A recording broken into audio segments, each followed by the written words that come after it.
Damas y caballeros, he venido a hablarles del hombre del siglo XXI. Aunque, a decir verdad, no les voy a hablar exactamente del hombre del siglo XXI, ya que para el año 2000 el ser humano no habrá cambiado fundamentalmente. Los humanos somos una especie muy estable, una especie que no ha cambiado en 50.000 años y que muy probablemente no volverá a cambiar. Con todo, aunque los humanos no suframos ninguna transformación estructural o biológica, el progreso científico alterará considerablemente la condición humana y los hábitos humanos, sobre todo nuestro comportamiento reproductivo. El progreso científico tiende a tecnologizar, o si lo prefieren, a biologizar a la especie humana, transformándola gradualmente de especie natural u Homo naturalis en especie artificial u Homo biologicus. Uno de los cambios que con toda certeza habrán tenido lugar para el año 2000 es que los humanos gozaremos de una esperanza de vida mucho más elevada.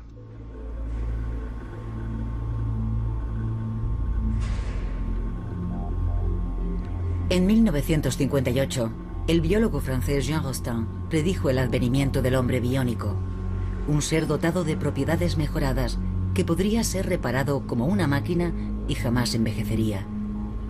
Con el descubrimiento del código genético, se perfiló la extraordinaria perspectiva de dominar un día nuestra propia biología. Los biólogos de hoy en día se están emancipando de las leyes de la evolución. Manipulan la materia viva, se insinúan en las células, intervienen en su programación interna y activan, inhiben, corrigen o modifican genes.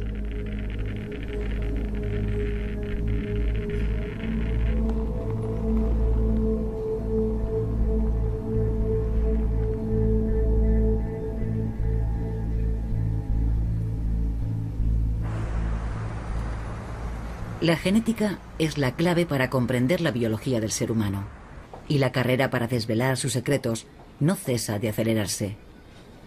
Un equipo de investigadores del Instituto Tecnológico de Massachusetts ha dado con un gen que prolonga la vida de los organismos vivos, desde el más primitivo hasta el más complejo.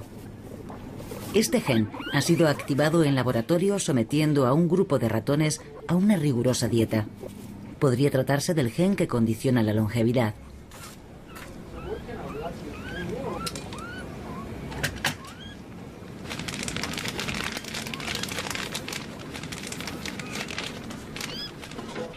Aquí hay unos 2,5 gramos de pienso. Es aproximadamente lo que come cada ratón todos los días.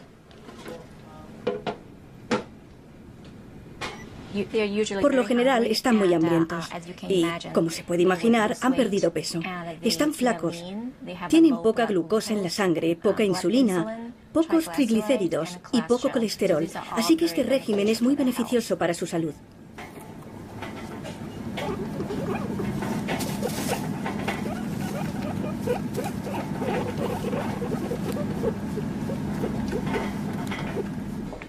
La restricción calórica es una dieta que reduce la ingesta de calorías por el animal hasta alcanzar el 60% de la cantidad normal, pero manteniendo el mismo aporte de vitaminas y minerales.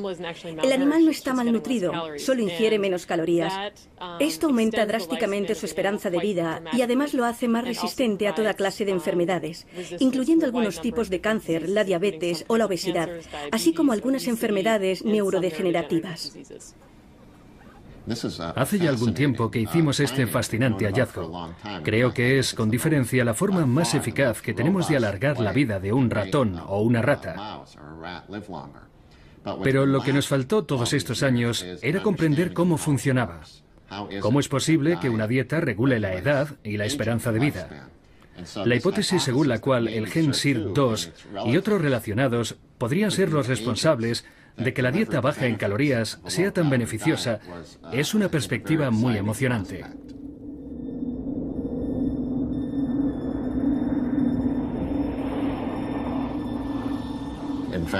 En realidad, nos llevó unos 8 años llegar a la conclusión de que el gen SIRT1 es el gen antienvejecimiento.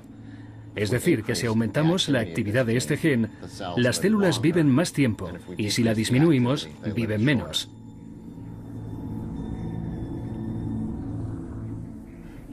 Lo impactante es que si eliminas este gen, los ratones se ponen muy enfermos. Así que es importante que este gen esté presente en los mamíferos. Pero lo interesante es que si estimulamos la expresión de este gen, los ratones presentan algunas de las características de los ratones a régimen. Así pues, tal y como lo veo, esto consolida la hipótesis según la cual el gen SIRT2 y sobre todo el gen SIRT1 de los mamíferos son los causantes, al menos, de algunos de los efectos de la restricción calórica. Por ejemplo, los ratones con un gen SIRT1 muy activo están flacos y su sangre tiene las mismas características químicas que la de los sometidos a régimen.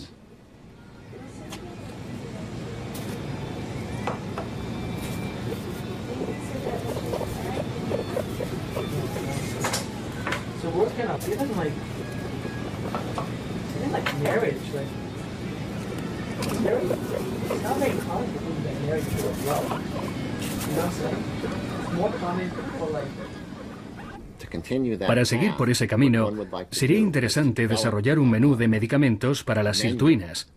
La SIRT1, por supuesto, pero igual también las demás sirtuinas de los mamíferos, de la SIRT2 hasta la SIRT7, y probar estos medicamentos contra las distintas enfermedades, primero con animales y luego con seres humanos, en espera de poder comercializarlos. Así pues, creo que esta es la pista que hay que seguir en el campo del envejecimiento y de las enfermedades relacionadas con el envejecimiento. Tenemos que desarrollar lo que sabemos sobre los genes importantes y sus propiedades, como las sirtuinas, que nos permitirán desarrollar medicamentos para combatir las enfermedades ligadas al envejecimiento.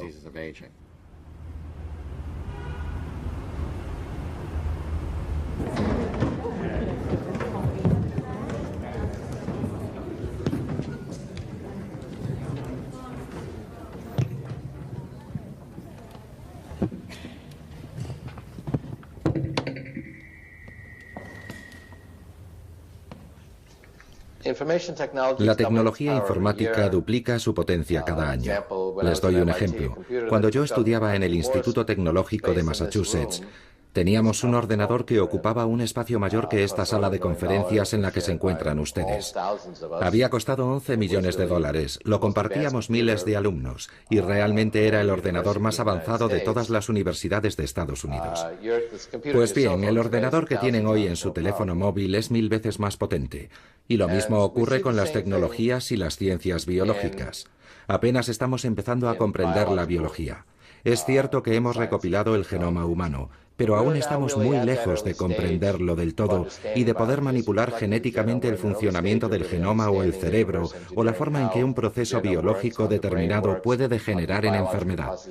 Pero nuestras herramientas están avanzando exponencialmente. Cada año estamos duplicando nuestra capacidad para simular estos procesos, modelizarlos y reprogramarlos. Y dentro de 20 años tendremos herramientas mucho más poderosas. Será realmente una transformación considerable. Estimulados por el entusiasmo de unos pocos visionarios, como el físico americano Ray Kurzweil, cada vez más científicos se dejan seducir por la promesa de una edad de oro de la biotecnología. Las investigaciones avanzan a un ritmo acelerado, pues científicos del mundo entero siguen cada día nuevas pistas e innovaciones.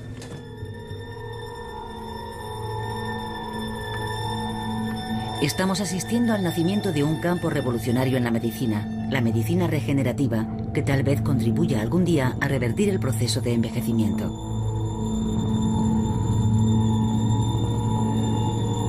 Hace apenas unos años, un equipo de biólogos logró extraer de un embrión humano en un estadio temprano de desarrollo una célula con propiedades extraordinarias, la célula madre embrionaria. Las células madre tienen una capacidad única para regenerarse y duplicarse indefinidamente sin deteriorarse.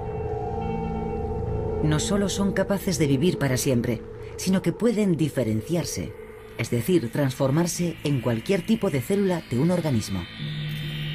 En función de la información que reciban, pueden convertirse en músculos, piel, sangre, huesos, células cerebrales o tejidos cardíacos. Constituyen una fuente ilimitada de células frescas que pueden ayudar a reparar o regenerar tejidos dañados o envejecidos. Otro laboratorio del Instituto Tecnológico de Massachusetts se dedica a diseñar tejido humano por ingeniería genética, desarrollando células madre en andamios sintéticos que se biodegradan en el organismo. No está lejos el día en el que serán capaces de diseñar riñones, hígados, corazones, médulas espinales y vasos sanguíneos.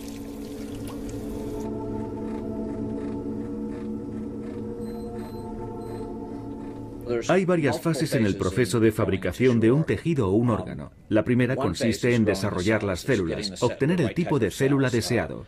Se puede partir de células madre y convertirlas en el tipo de célula deseado o aislar el tipo de célula que necesitamos, ya sean cartilaginosas, óseas y así sucesivamente. Otro elemento importante son los materiales. ¿Cuál es el material apropiado para el tipo de célula que queremos obtener? ¿Cuál es la forma adecuada de manipularlo, de darle la forma deseada? Luego combinamos ambos elementos. Agregamos las células al andamio de plástico y las cultivamos en lo que llamamos un bioreactor. Durante esa fase hay que alimentarlas con los nutrientes adecuados. Luego cogemos el tejido que hemos creado en el bioreactor y se lo implantamos a un animal o a un paciente. A lo largo de todos estos años hemos debido de fabricar más de 20 tejidos y órganos distintos, médulas espinales, intestinos, huesos. Ahora estamos metidos en un proyecto apasionante: sintetizar genéticamente tejido para fabricar corazones nuevos.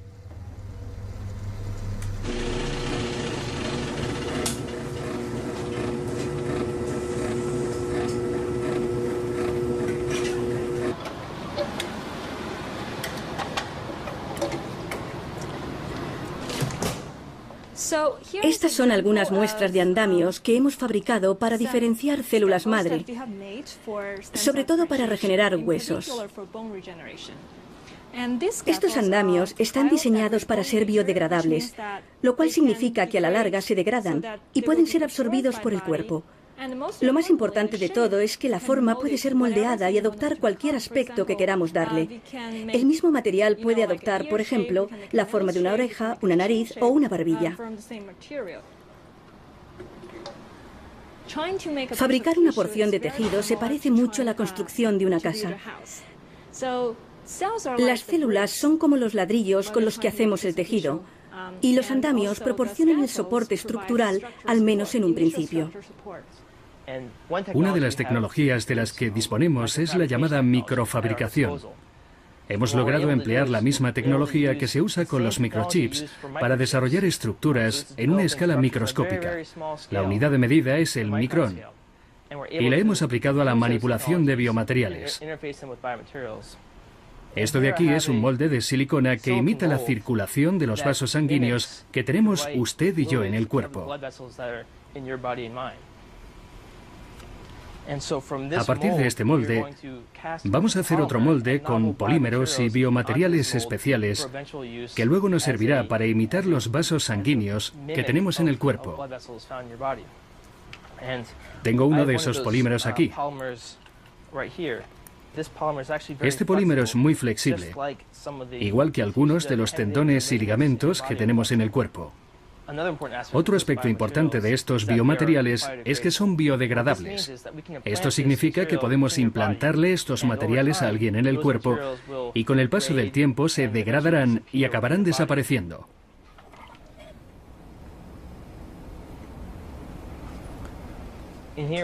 Esto que estamos viendo ahora con el zoom es un entramado microfluídico que imita el lecho capilar que tenemos en el cuerpo.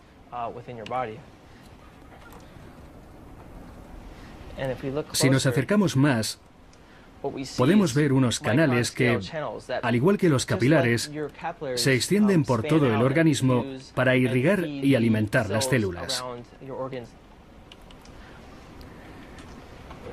Lo que estamos viendo es un espécimen de músculo cardíaco, cuyo tejido hemos obtenido por ingeniería genética. Lo fabricamos combinando células de corazón de ratas recién nacidas con un material de andamiaje especial. Y esta estructura que estamos viendo ahora es lo que denominamos una estructura porosa en forma de acordeón, diseñada para simular las propiedades mecánicas y la estructura real del tejido del músculo cardíaco. Los poros son de unos 400 micrones de largo y unos 200 de ancho. Las células del corazón que tapizan toda la estructura porosa se contraen sincrónicamente.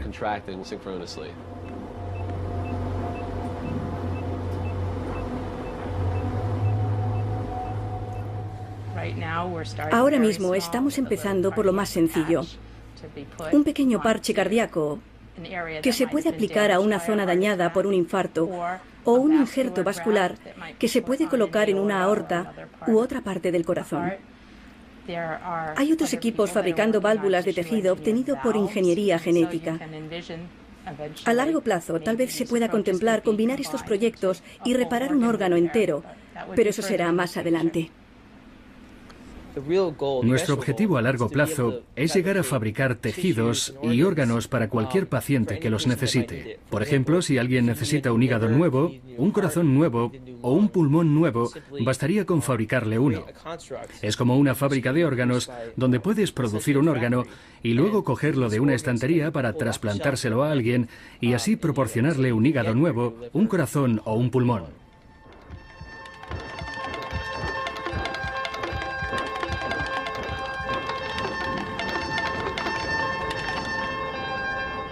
A medida que la ciencia va aprendiendo a explotar el potencial de las células madre, se va materializando el sueño demiúrgico de crear prótesis vivas para reemplazar órganos dañados y revertir el envejecimiento.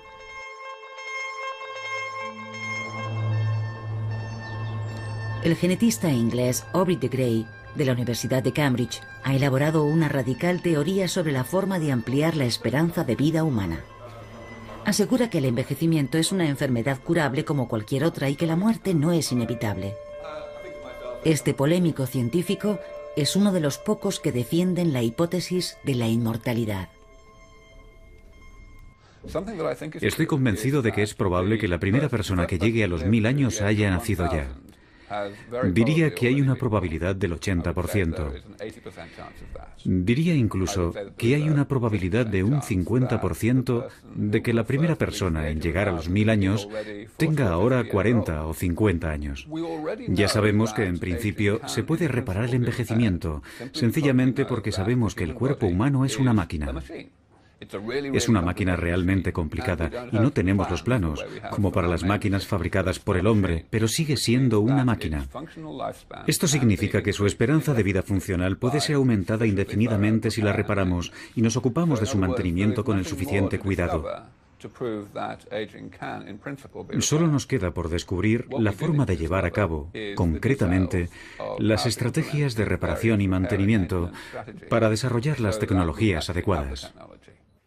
Sabemos cómo funciona una casa porque se basa en una metodología que hemos creado nosotros. Entendemos todos los métodos que presupone una casa, de modo que podemos repararla. Aún no tenemos el conocimiento o las herramientas que requiere nuestro cuerpo, pero los estamos consiguiendo muy rápidamente y nos acercamos exponencialmente a esa meta. Tal y como lo veo yo, los pronósticos de Aubrey, por mucho que algunos los consideren radicalmente optimistas, son un tanto modestos. Desde mi punto de vista, dentro de unos 15 años llegaremos a una dinámica en la que cada año podremos añadir un año a la esperanza de vida, no de los recién nacidos, sino a la nuestra propia. Naturalmente no es una garantía de inmortalidad, sino más bien una huida hacia adelante. Así que cuanto más avancemos en el tiempo, tanto irá aumentando el tiempo de vida que nos quede en vez de disminuir. Será una experiencia muy distinta.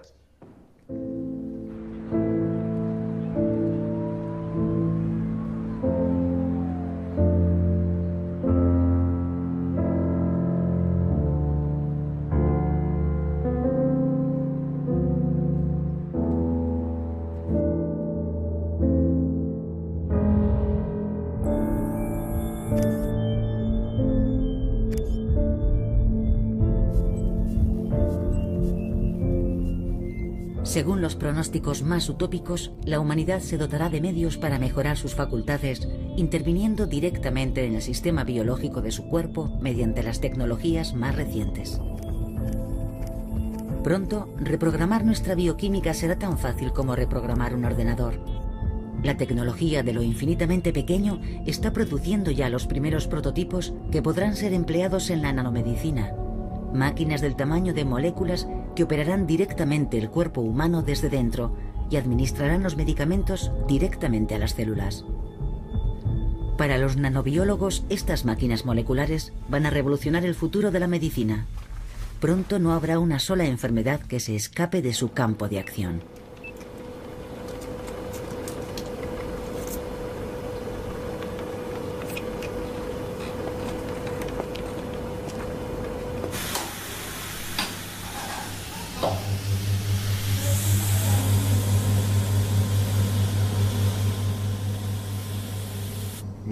Desde que somos humanos hemos construido de todo a partir de lo sencillo.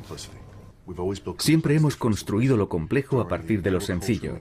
En las épocas agrícolas y mecánicas hemos construido de todo partiendo de 6 máquinas sencillas, la palanca, la polea, el tornillo. Todo lo que hemos construido a lo largo de este periodo de nuestra historia lo hemos hecho con estas 6 sencillas máquinas. En la era electrónica hemos construido de todo partiendo de 5 máquinas sencillas, la resistencia, el condensador, el inductor. El resultado de todo esto es que ha limitado considerablemente la complejidad de los dispositivos que podíamos construir. En cambio, la naturaleza dispone de una gama de decenas de miles de máquinas sencillas. Yo deseaba tener acceso a esta increíble gama de materiales de construcción para poder construir dispositivos y máquinas que tuvieran una complejidad comparable a la que encontramos en los sistemas vivos. Así fue como nos propusimos averiguar la forma de sacar partido a estas moléculas individuales y ensamblarlas para que hagan lo que queremos que hagan.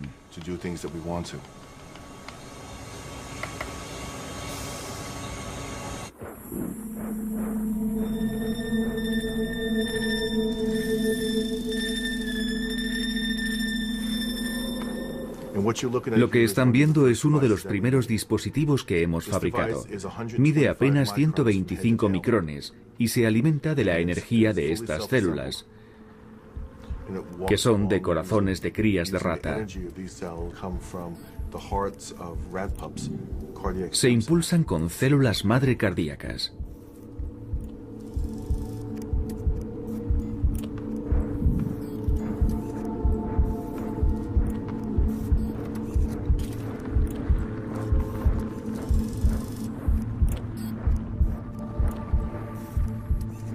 Cuando logramos esto, nos planteamos otra pregunta. ¿Podemos coger esta maquinaria y convertirla en dispositivos, barras y palancas que podamos acabar insertando en el cuerpo?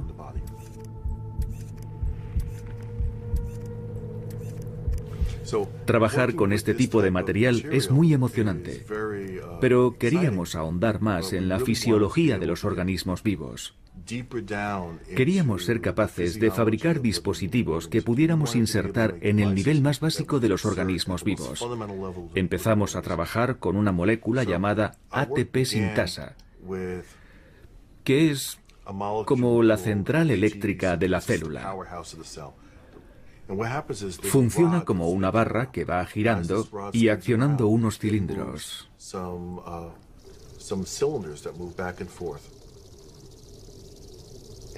Y ese movimiento de rotación hace que las moléculas de ADP y fosfato generen ATP. Lo que hicimos fue coger la parte motora, disociándola de la membrana. Cogimos la turbina y le dimos la vuelta. Y así teníamos un motor con un eje sobresaliendo. Luego le acoplamos una nanobarra para que hiciera las veces de hélice, con los pistones en movimiento y el eje dando vueltas. Ese fue el primer nanocóptero. El resultado es bastante impresionante, pero cuando lo diseñamos tuvimos que resolver un montón de problemas. Tuvimos que aprender a extraer esas moléculas y disociarlas. Ahora bien, ¿cómo lograr químicamente que se conecten exactamente donde queremos? ¿Cómo poner esas moléculas exactamente donde queremos? Se podía reorientar todo en la dirección deseada, hacia abajo. Se podía colocar exactamente donde queríamos. Así es la nanotecnología.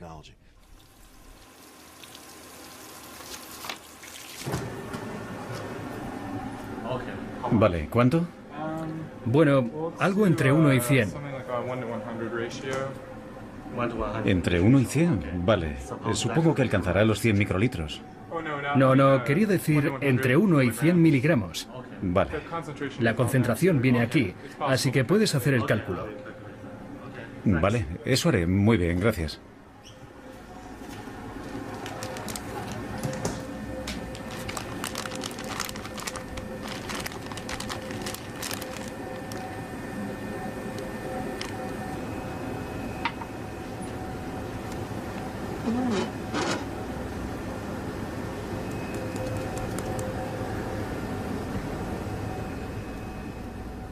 Ahora mismo estoy trabajando en otro proyecto.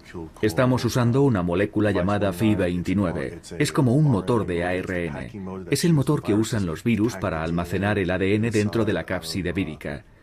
Y estamos pensando en usar este principio para diseñar un dispositivo que almacene ADN dentro de otro dispositivo artificial que hemos construido para luego inyectarlo en una célula con fines de terapia génica. Los virus tienen un contenedor y en el fondo del contenedor hay una especie de motor. Básicamente lo que hace este motor es girar y según va girando recoge espirales de ADN que luego almacena en el contenedor. Así que va dando vueltas y almacena el ADN, comprimiéndolo mucho. Luego replica el ADN en esta parte en la que está almacenado, tan comprimido que está sometido a una presión increíble. Luego, cuando un virus se acerca a una célula que quiere infectar, se le abre una ventanita y el ADN se precipita dentro de la célula. Como está a presión, el ADN sale disparado y así es como se infecta la célula. Es un motor muy potente. De hecho, es uno de los motores más potentes que se encuentran en la naturaleza. Ni que decir tiene que un motor muy potente puede ayudar a la hora de mover objetos más grandes que él. Estamos intentando extraerlo de su arquitectura natural para insertarlo en otra cosa.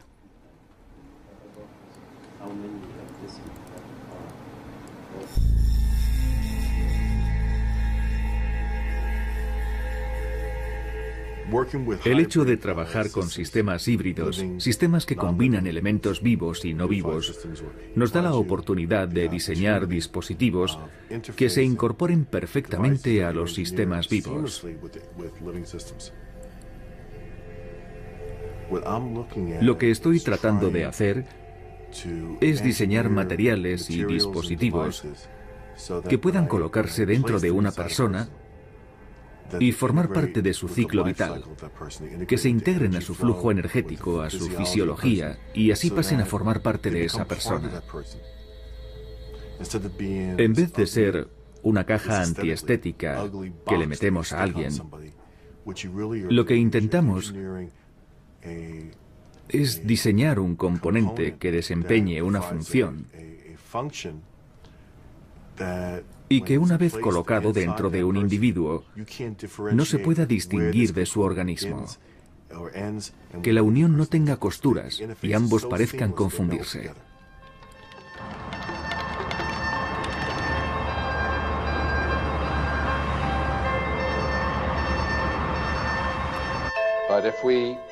Para 2010 creo que esta tecnología se habrá vuelto invisible. Estos aparatos, que ya son de este tamaño, se habrán vuelto tan pequeños que los llevaremos incorporados a la ropa. Nos dibujarán imágenes directamente en la retina y podremos crear entornos de realidad virtual con unas lentillas. Dentro de una década, sacaremos realmente partido a estas tecnologías biológicas. Contaremos con los medios necesarios para simular con todo lujo de detalles los procesos biológicos que engendran las distintas enfermedades que nos matan. Cada vez sabemos más del funcionamiento del cerebro y esto nos hace conocernos mejor y nos ayudará por un lado a desarrollar el proyecto de senescencia negligible ingenierizada y por otro a expandir nuestros horizontes creando máquinas verdaderamente inteligentes que sean como una extensión de nosotros mismos. Tal y como me lo imagino, Nos las meteremos literalmente en el cuerpo y en el cerebro, y literalmente expandiremos nuestras capacidades.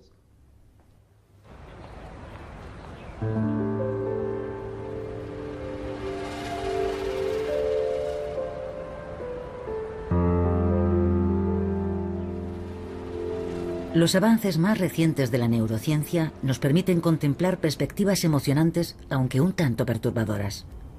La neuroimaginería, la estimulación magnética y las neuroprótesis nos brindan nuevas posibilidades de explorar y reparar el cerebro. Un equipo de neurobiólogos de la Universidad del Sur de California lleva más de una década desarrollando una neuroprótesis, un sustituto sintético de la memoria. En apenas 15 años, este aparato podría permitir reparar los daños causados por enfermedades neurodegenerativas como el Parkinson o el Alzheimer, y en último término, erradicar la senilidad. ¿Serán estas nuevas prótesis el primer paso para obtener una mente en forma dentro de un cuerpo inmortal?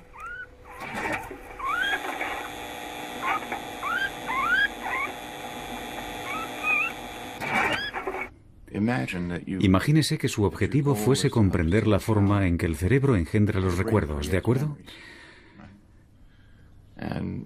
Tenemos un montón de teorías sobre la forma en que el cerebro engendra los recuerdos y los evoca.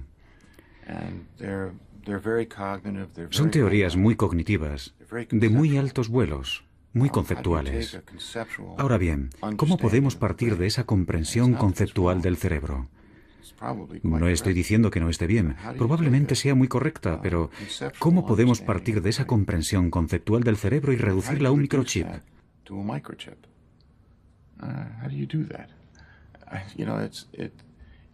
No es una tarea fácil convertir estos conceptos en circuitos, en ecuaciones matemáticas.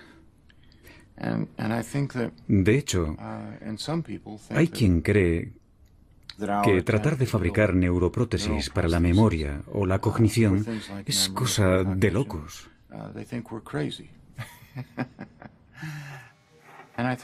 Creo que el problema es que la gente sigue concibiendo la cognición, el lenguaje o la memoria en términos de conceptos.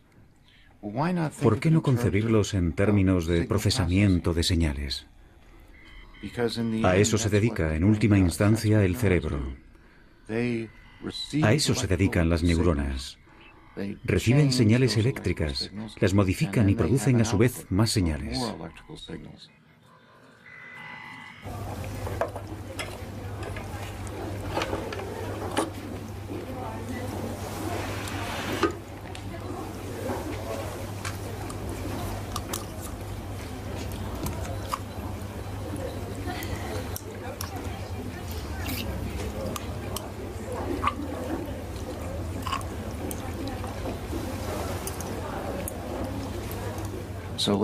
Démosle, pues, a una neurona todos los estímulos posibles, es decir, una serie de intervalos aleatorios. Estimulamos la neurona y observamos la señal eléctrica de salida. Luego nos preguntamos qué señal de salida se corresponde con cada señal de entrada. De esta forma generamos un modelo muy general. Un modelo que nos muestra cómo reaccionarían realmente las células nerviosas ante cualquier patrón concebible. Deme cualquier patrón que se le ocurra y programaré el ordenador para que prediga cuál será la señal de salida de la neurona, y ya verá cómo es exactamente esa. Probablemente no necesitemos saber mucho más de lo que ya sabemos para poder reemplazar una parte del cerebro.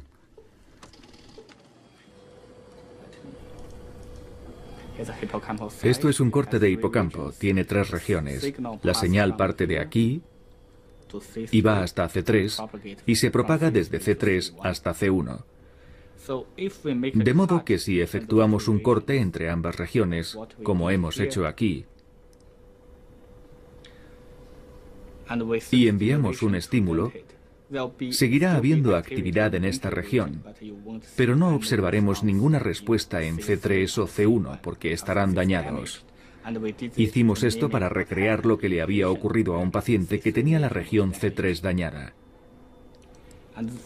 Acabamos construyendo este chip FPGA para reemplazar la región cerebral dañada. Lo que hace este chip es predecir matemáticamente cuál debería ser la actividad en C1. Si nos fijamos solo en las señales de salida, no percibimos ninguna diferencia entre esta prótesis y lo que puede observar en este corte intacto.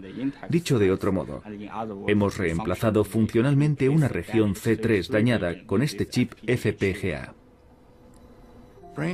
El chip cerebral no repara realmente la región dañada, sino que ocupa su sitio. Es un sustituto. En el fondo, eso es lo que estamos intentando hacer. Crear un sustituto. Ahora tenemos que conseguir no solo concebir el modelo matemático adecuado y el microchip adecuado, sino que además tenemos que lograr que el microchip se comunique con el cerebro. Y eso no es trabajo fácil.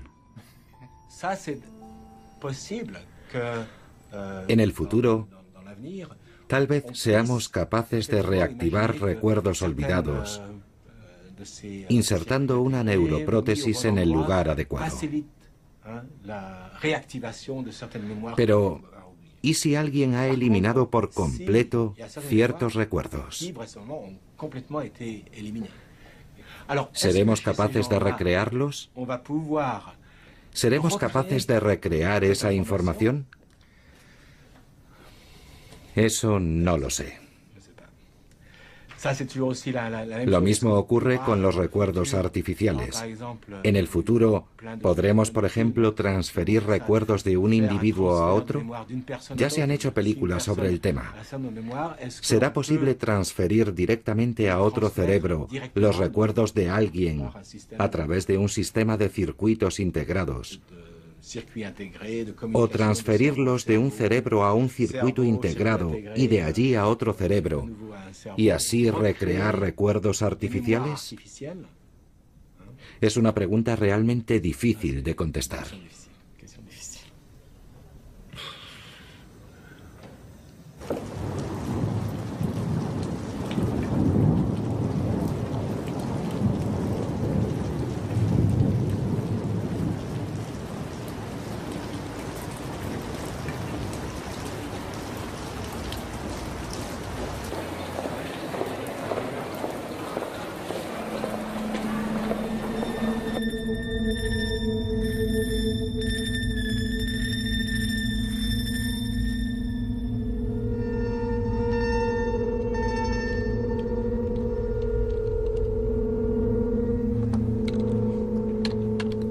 Parece prácticamente imposible reducir la inteligencia humana a un conjunto de ecuaciones.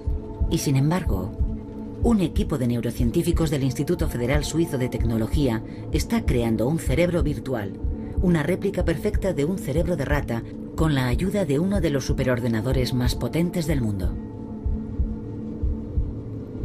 Dentro de 10 años, cuando haya finalizado el proyecto, el programa Cerebro Azul permitirá simular y visualizar las funciones electroquímicas del cerebro que le ha servido de modelo. Puede que de las interacciones entre miles de millones de conexiones neuronales emerja un atisbo de inteligencia.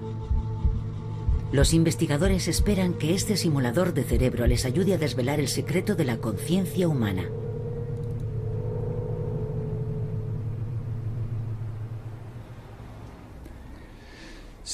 Como puede ver, estamos sobrevolando la columna neocortical que hemos construido. Está formada por unas 10.000 células, aunque solo estamos viendo un 10%. Un aspecto interesante es que se puede apreciar que el 90% del cerebro está compuesto de ramas. Y este modelo, el proyecto Cerebro Azul, nos permite comprender y explorar la función que desempeñan estas ramas. La única forma de explorar el funcionamiento colectivo de estas ramas consiste en juntarlas, reconstruyendo el circuito.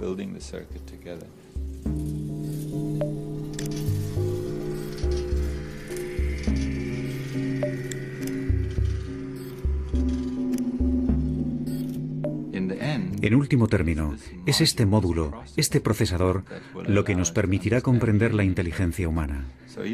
Aunque solo lo estemos estudiando al nivel de un mamífero inferior, como es un roedor, es el primer paso que nos permitirá comprender más adelante las propiedades que presenta este circuito en el caso de los seres humanos.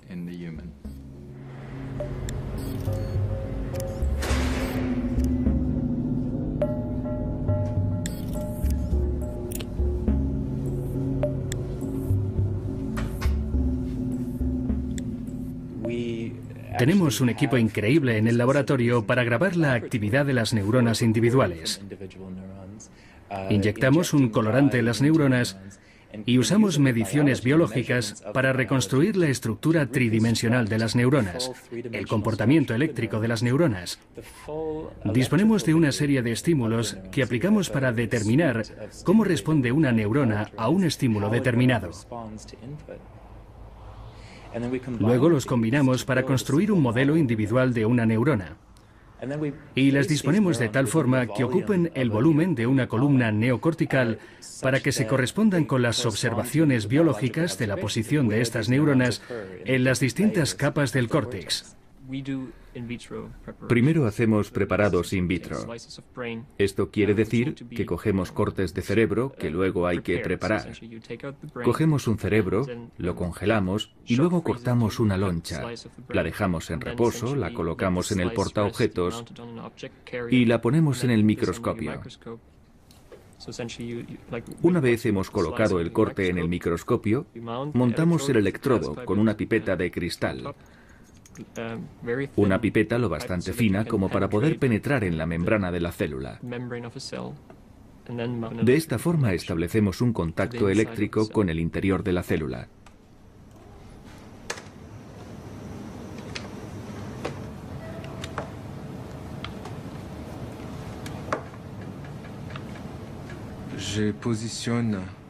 Estoy dirigiendo la punta de la pipeta hacia la célula.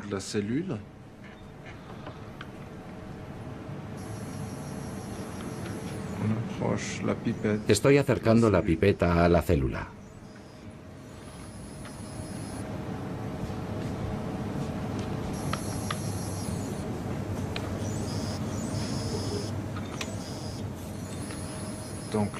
Nos estamos acercando a la célula. Aún no se puede ver.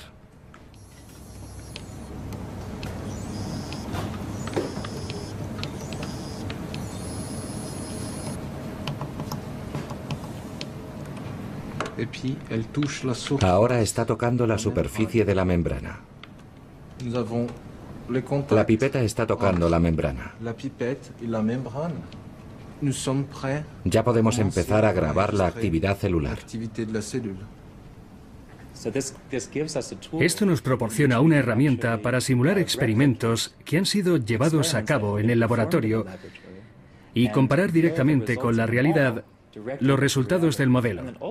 Esto nos permite hacer predicciones y alcanzar una comprensión más profunda, pues hay experimentos que no podemos realizar con cerebros reales. Dentro de 10 años, podemos imaginarnos a un investigador poniéndose unas gafas y entrando en el cerebro azul. Podría entrar en un laboratorio virtual, y en ese laboratorio virtual podría llevar a cabo toda clase de experimentos.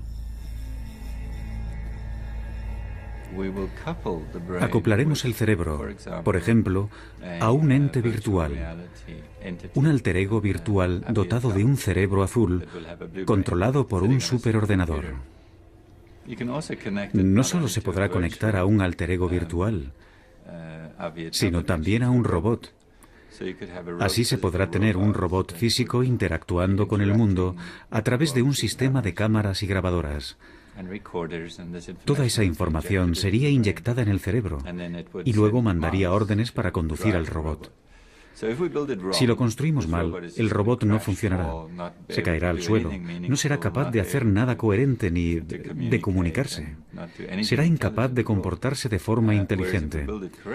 Ahora bien, si lo construyéramos bien, deberíamos poder ver cómo aprende, como un bebé, cómo va adquiriendo conocimientos y empieza a moverse normalmente, a reaccionar ante los estímulos y a comunicarse.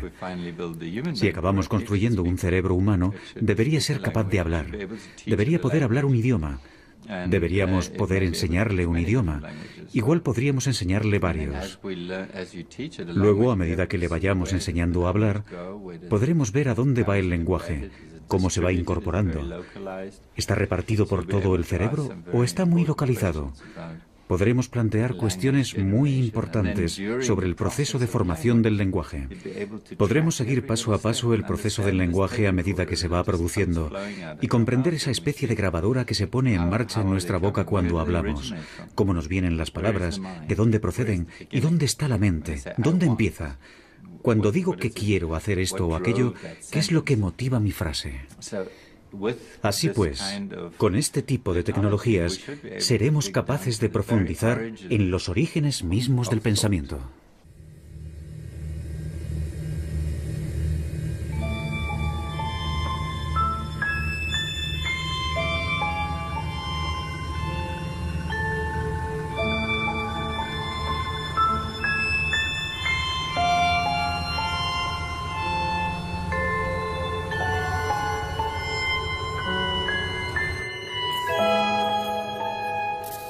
Las barreras éticas se están viniendo abajo poco a poco y no estorbarán el progreso científico por mucho más tiempo. Pero, ¿y si nuestro desbocado afán por dominar nuestra propia biología fuese una carrera sin fin? ¿Y si la salud perfecta fuese un ideal ilusorio? Tal vez logremos diseñar algún día nuevos genes, nuevos órganos, nuevos recuerdos. Pero nos expondríamos a alterar por el camino el núcleo mismo de nuestra identidad.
Es una perspectiva muy emocionante.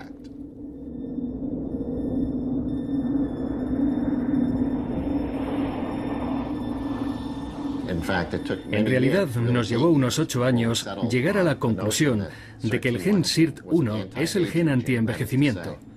Es decir, que si aumentamos la actividad de este gen, las células viven más tiempo y si la disminuimos, viven menos.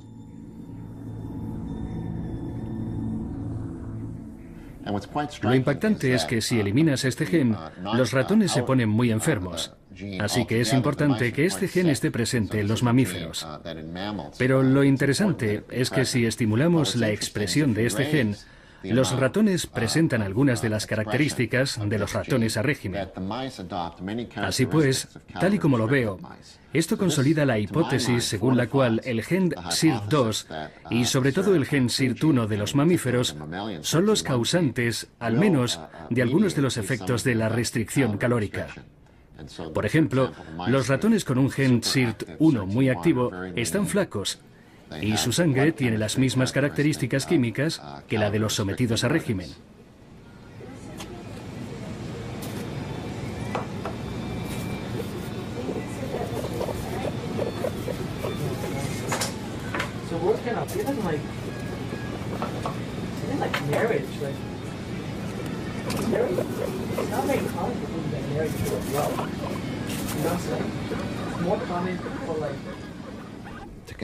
Para seguir por ese camino, sería interesante desarrollar un menú de medicamentos para las sirtuinas. La SIRT1, por supuesto, pero igual también las demás sirtuinas de los la longevidad.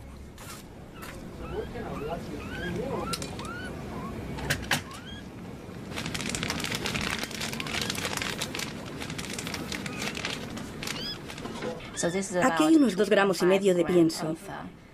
Es aproximadamente lo que come cada ratón todos los días. Por lo general están muy hambrientos y, como se puede imaginar, han perdido peso. Están flacos, tienen poca glucosa en la sangre, poca insulina, pocos triglicéridos y poco colesterol, así que este régimen es muy beneficioso para su salud.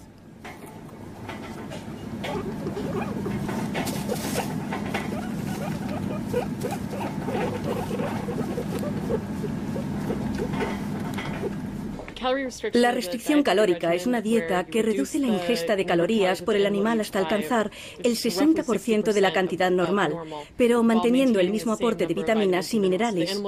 El animal no está malnutrido, solo ingiere menos calorías. Esto aumenta drásticamente su esperanza de vida y además lo hace más resistente a toda clase de enfermedades, incluyendo algunos tipos de cáncer, la diabetes o la obesidad, así como algunas enfermedades neurodegenerativas. Hace ya algún tiempo que hicimos este fascinante hallazgo. Creo que es, con diferencia, la forma más eficaz que tenemos de alargar la vida de un ratón o una rata. Pero lo que nos faltó todos estos años era comprender cómo funcionaba. ¿Cómo es posible que una dieta regule la edad y la esperanza de vida? La hipótesis según la cual el gen SIRT2 y otros relacionados podrían ser los responsables de que la dieta baja en calorías sea tan beneficiosa.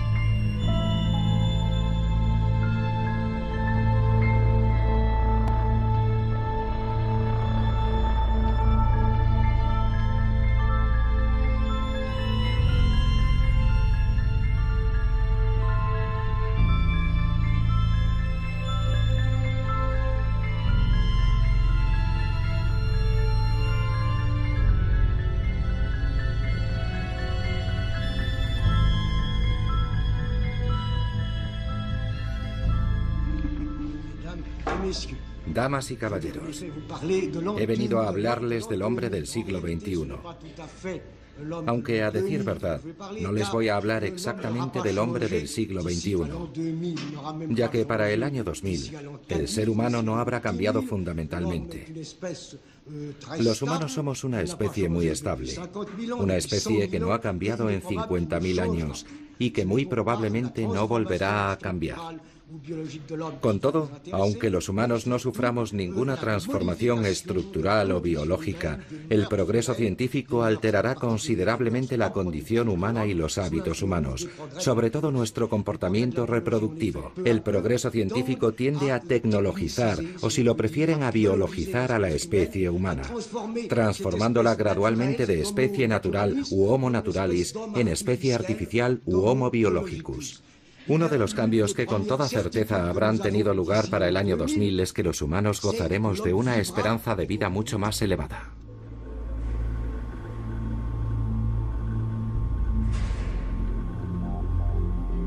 En 1958, el biólogo francés Jean Rostand predijo el advenimiento del hombre biónico, un ser dotado de propiedades mejoradas que podría ser reparado como una máquina y jamás envejecería. Con el descubrimiento del código genético, se perfiló la extraordinaria perspectiva de dominar un día nuestra propia biología. Los biólogos de hoy en día se están emancipando de las leyes de la evolución. Manipulan la materia viva, se insinúan en las células, intervienen en su programación interna y activan, inhiben, corrigen o modifican genes.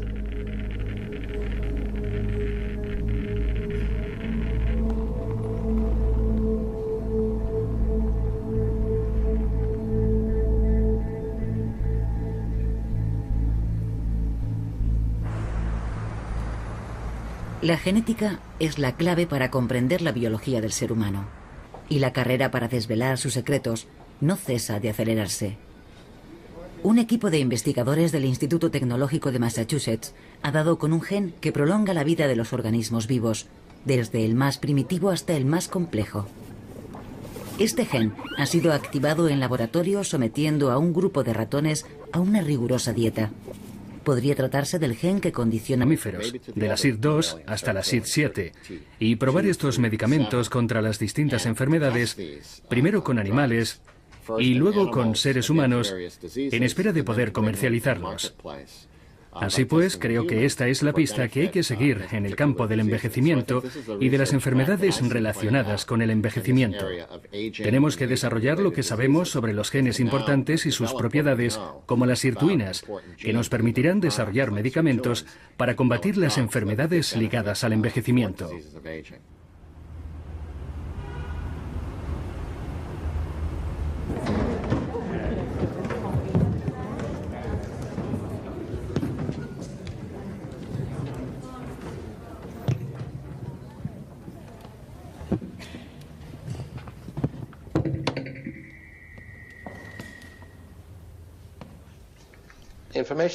La tecnología informática duplica su potencia cada año. Les doy un ejemplo. Cuando yo estudiaba en el Instituto Tecnológico de Massachusetts, teníamos un ordenador que ocupaba un espacio mayor que esta sala de conferencias en la que se encuentran ustedes. Había costado 11 millones de dólares, lo compartíamos miles de alumnos y realmente era el ordenador más avanzado de todas las universidades de Estados Unidos. Pues bien, el ordenador que tienen hoy en su teléfono móvil es 1000 veces más potente. Y lo mismo ocurre con las tecnologías y las ciencias biológicas. Apenas estamos empezando a comprender la biología.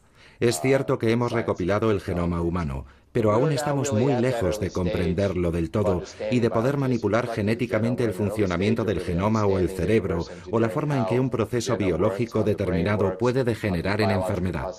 Pero nuestras herramientas están